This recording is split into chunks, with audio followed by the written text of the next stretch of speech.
how AI can use these data and then process them using AI. So the diagnosis of diseases, treatment of diseases, a lot of advances are, in many cases. It is a transforming the whole like spectrum, because it is being deployed in more complex issues, in issues that are less understood by humans. It's still Steve Jobs.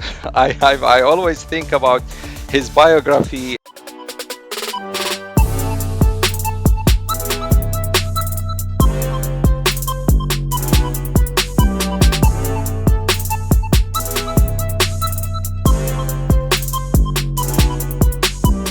Welcome everyone to the next in AI4Iraq's exclusive interview series. Today we are thrilled to welcome Dr. Yasser Abdullah, a leading ophthalmologist at Barking, Havering, and Redbridge University Hospitals NHS Trust.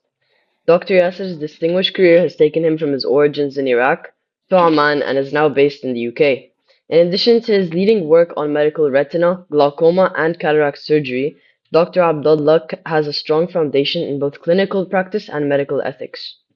Over the last couple of years, Dr. Yasser has emerged as one of the preeminent thinkers and practitioners in the medical AI space, advocating for patient rights and equitable access to digital technologies. Dr. Yasser, welcome to AI for Iraq. Thank you, and thank you.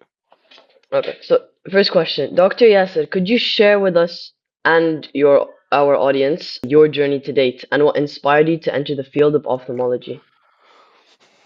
Yeah, so my journey is like simple journey, I would say, about like it was like just stages of study. So I just kept studying from the first day that I joined the school, and I just studied in many stages.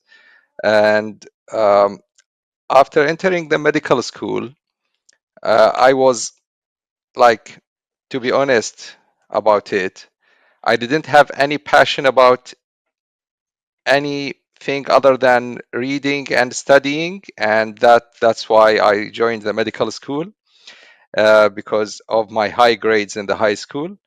Then in the medical school, I was just trying to figure out which branch suits me more. Then ophthalmology came as the best that can fit me. So ophthalmology fits me because it is um, it has less labor, it has less, I would say, to an audience of young people, it has less blood, less uh, dirty waste to deal with, and it has very intricate surgery, very delicate structure to deal with. And in addition, my passion about physics and optics and the small details of extracting the information took me to ophthalmology and draw my attention to ophthalmology. So my journey, again, in simpler terms, it was studying medical school, starting to be trained in ophthalmology, and after becoming specialized in ophthalmology, I started the new journey of technology, or I would call it passion about technology, and this might be left to the next question, or next questions, but I would ask you to stop me because this is my passion, so I can speak till tomorrow until you can just stop me if you have enough answer for your question. So could you explain your current mandate to those that may not fully understand? My current position, you mean? Yes, job. Yeah, now I will describe myself as I'm working as a full-time eye doctor and surgeon in the NHS, in one of the NHS trusts east of London. but I'm doing part-time job in the same trust as a clinical informatics lead, in which like I take part in the decision making about the technology that is being deployed by the NHS. So because the healthcare nowadays use a lot of technology, it's all about using computers, using a lot of AI, a lot of imaging, whether it is in the eye care or in any other branch of medicine. So I am working as part of a team, as a member of a team uh, that take care of deploying technology, how to choose the right technology to be used in the healthcare, and how to improve it, how to upgrade it. And this is what I'm doing as like, so I am doing 80% of my time in the NHS as a doctor, as a surgeon, and 20% as a technologist. And the rest of my time, uh, I do a lot of research and studies about technology outside the NHS. What motivated you to pursue a master's in biomedical ethics, particularly focusing on medical aid?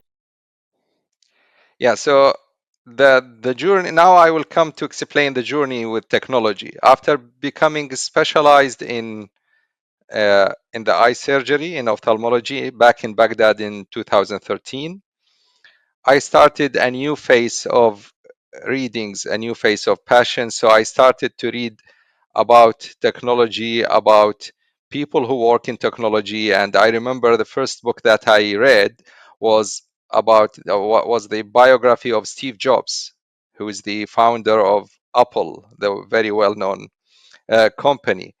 And this just sparked a passion about knowing more about technology and how like to start a new path in my life.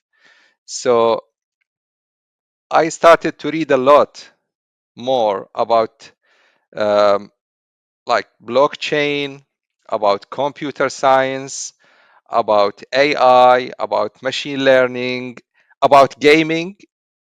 Even I find gaming has a good place in the future of healthcare and future of education. So I read many books, many papers, many studies about these fields and how they are connected to medicine. That was all before I started formally studying AI bioethics. So it took many years for me to develop this passion. I even like wanted to explore even the cinema and the drama and the literature that was related to technology and medicine. I watched a lot of movies. I didn't just read. So I did a lot of things that to explore my passions. And when I had the time and the opportunity, because I have a family and I had to move outside Iraq to go to Oman and to find a new place to work in and to find a new place for my family. So I just skipped few years without applying to any formal study. But when I took the master's, I decided that my master's project will be about AI. So I started to speak to people to find someone who can supervise me, mentor me, to guide me to just explore AI. And about the bioethics is about the like the theory, the philosophy of AI and how it impacts medicine, how it impacts people, how it impacts the patient's right and the doctor's duties towards patients and how AI can impact all of these. So I studied bioethics, and it was the best introduction to the field of AI. Okay, Yeah. so Iman, over to you. Hello, Dr. Yasser. This is Iman in Hong Kong. Dr. Yasser, what would you say are the most significant advancements in medical AI that have impacted patient care in the recent years? And what examples have you seen in your experience? Yeah, so AI have been deployed in the diagnosis of many conditions, in the treatment, in creating a new classification of diseases, in enhancing the use of like the diagnostic tools, the imaging, the laboratory tests, because AI is, I would say, it's a data hungry being. So AI is like it lives upon data, and healthcare is all about data.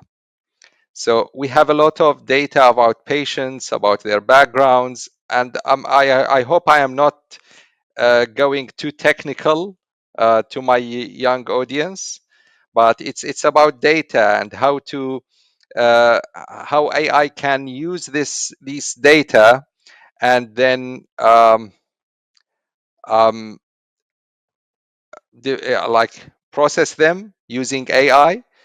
So the diagnosis of diseases, treatment of diseases, a lot of advances are in many cases, like even in the field of ophthalmology, AI is now used in like classifying the uh, eye conditions, especially, for example, diabetic retinopathy, and it is used like we call it to triage patients. So there is a big burden on the doctors, and the number of doctors in the whole world is less than what the world needs.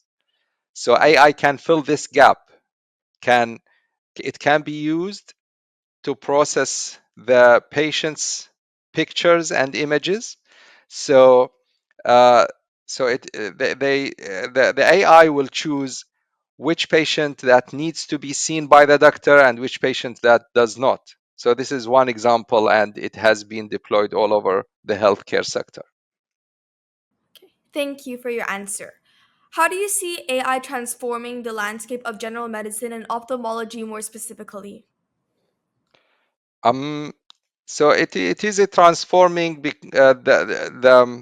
the whole like spectrum, because it is being deployed in more complex issues, in issues that are uh, less understood by humans, and the more that we have data piled in this sector, like we have imaging that are stored on the premises, in our computers, in the cloud, and AI can help us benefit from all these images and these data and these numbers.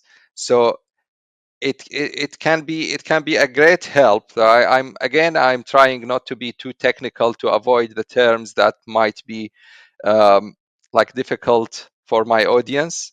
So it is contributing continuously, and I think in the future we might find new discoveries that are beyond our imagination now in the field of the use of AI in medicine.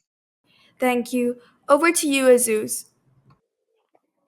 السلام عليكم دكتور ياسر. وعليكم دكتور السلام. ياسر، لقد رأيت تقنية الذكاء الاصطناعي في الرعاية الصحية من زوايا متعددة، من التشخيص إلى العلاج إلى الرعاية اللاحقة، وربما الأهم من ذلك من الحكومة. كيف تلخص الوضع الحالي لتقنية الذكاء الاصطناعي في الطب في العراق؟ يعني حتى آه، نلخص الموضوع.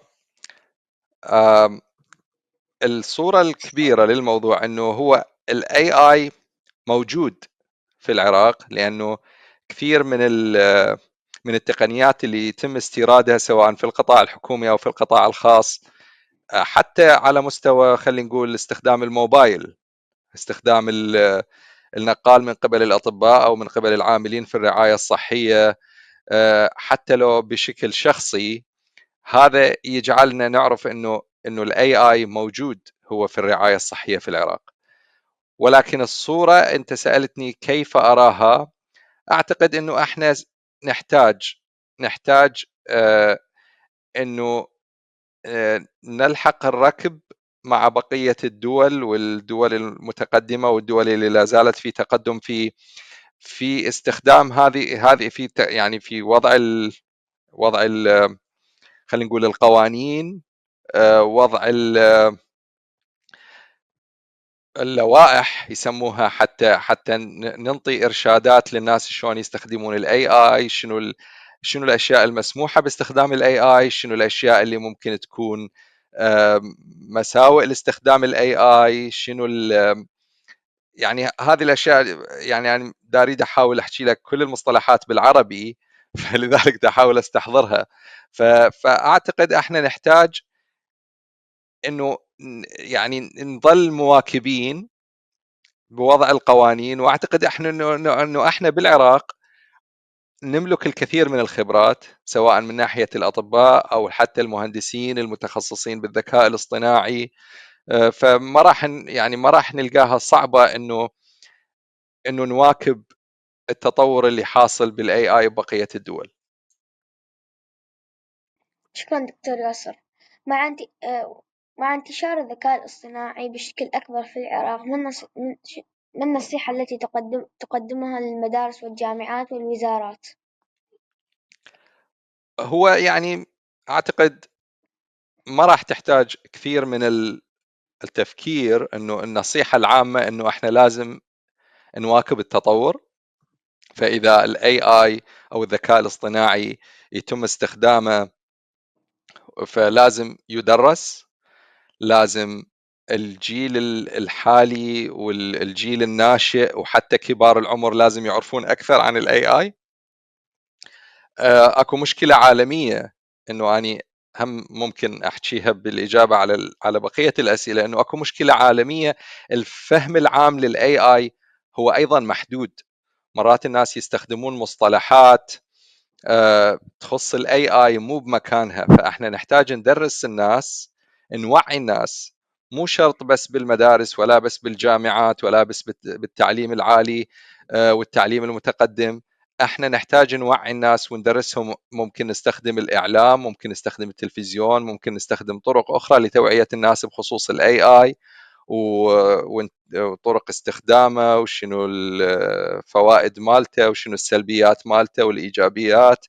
ف يعني هذه نصيحة، واكو نصيحة اخرى اعتقد ايضا هذا مجالها جدا واسع، انه احنا نحتاج ايضا، بما انه الاي اي يدخل بحياتنا بطريقة غير تقليدية، نحتاج انه نتعلمه بطريقة غير تقليدية. يعني ما ينفع انه نعلم الاي اي مثل ما تعلم بقية الدروس، انه يجي الطالب يقعد ويلزم كتاب والاستاذ يحكي نحتاج نكون مو تقليديين بتعليم الاي اي.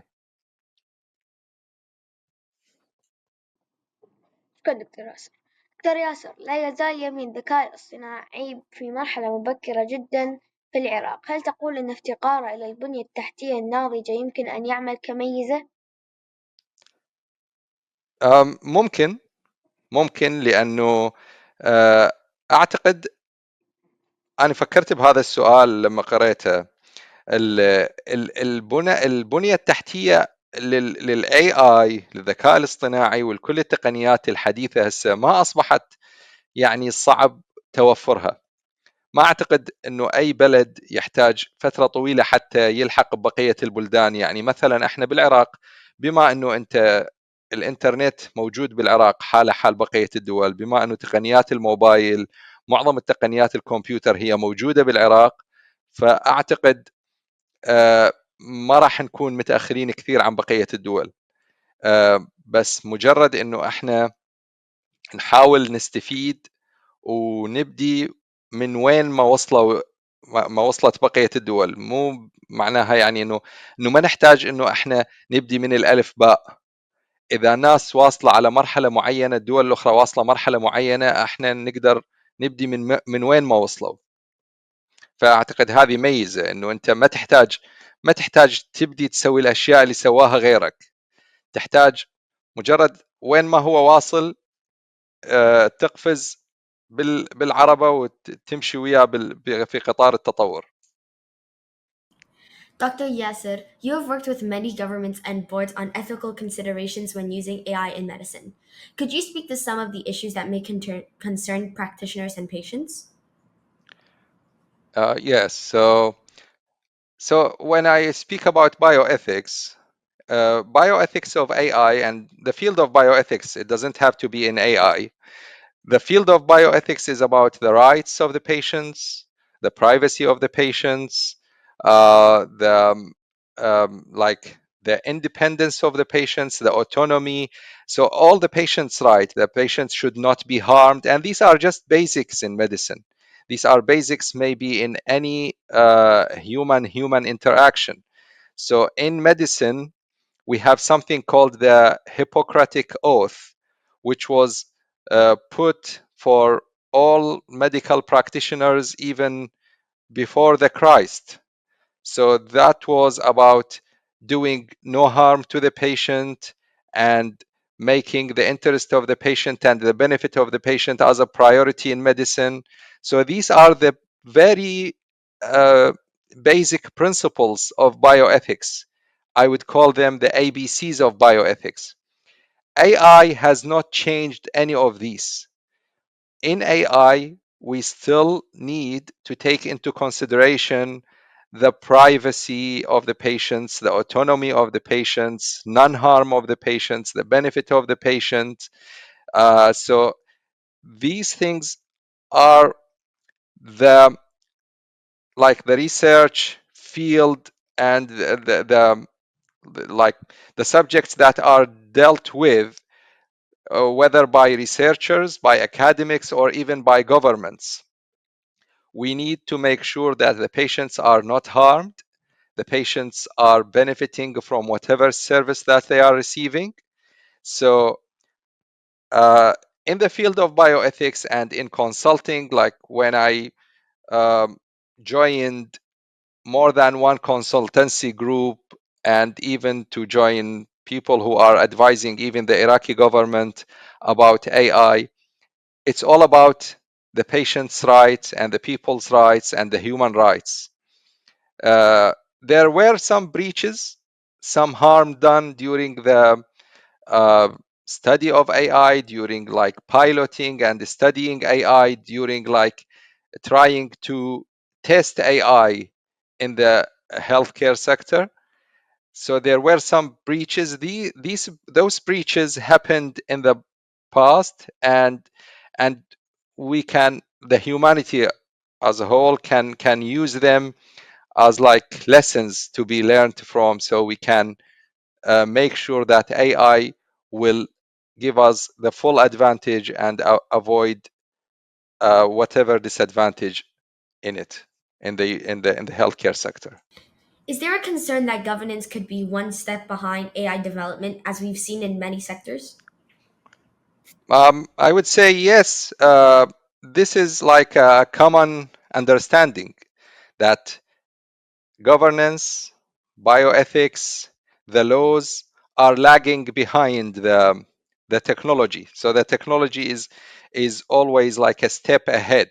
It's not just AI, but I think this is the case with every technology. Even like this is something that I'll tell you something. It is not my these are not my words. I've heard them from another expert that um, when the cars came like more than a century ago, people used to use horses, then they have the cars. So if the people took like many decades, many years discussing whether these cars should be used, what are the advantages of cars, what are the disadvantages of cars, we will stay for many years not taking any benefit from cars. The technology is always a step ahead, and we learn from using technology. As much as we use technology, we use AI, we will learn, we will know more advantages to like to reap, and we will know more disadvantages to avoid. So it is a fact that the governance is a step behind, but this is the case that we have to deal with. I think this is something just basic, and it will always be the case even in the future. The development will always be faster than our thinking and our laws and we will have to create the laws and the governance after creating the technology and using it. And one final question from me. You've mentioned Steve Jobs. Who's your inspiration today? Oh, so it's still Steve Jobs. I always think about his biography and how he thought out of the box and how he didn't follow the norms. I think many doctors would not find it like very interesting to spend some time reading about technology, reading about things outside medicine. So I think like because of this inspiration, I'm doing something different. I think many doctors, few doctors are doing the same thing that I'm doing. So Steve Jobs has made me like when I read his biography, has made me passionate about doing things that are not within the norm. So, thank you, Dr. Yasser, for your time. Thank you, Jude. Please like and subscribe the Thank you. video. Thank you, everybody. Okay, thank you.